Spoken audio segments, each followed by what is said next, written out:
Welcome to Luca is a billionaire, where the only thing I invest in is your answers. You must act as admin, log into an administrator account, and create a system restore point so you can recover if needed. Once done, stop SQL Server agent and any app pools that connect to the instance to avoid file locks. Make sure to note the instance name, service accounts, and connection strings so you can reconfigure or remove references later. This first step prevents data loss and reduces errors during uninstallation, so do it now and verify services show as stopped. Open Programs and Features and select Microsoft SQL Server 2008 R2.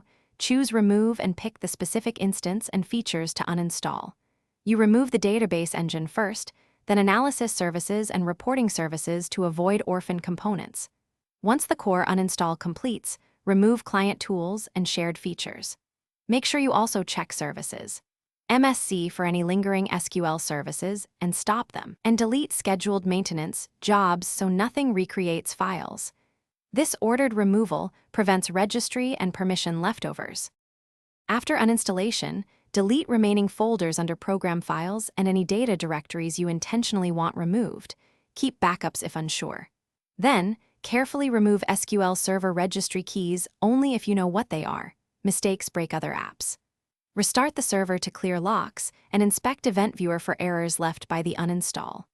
If applications fail, rerun their connection setup or reinstall SQL components. Troubleshooting tip: if services still appear,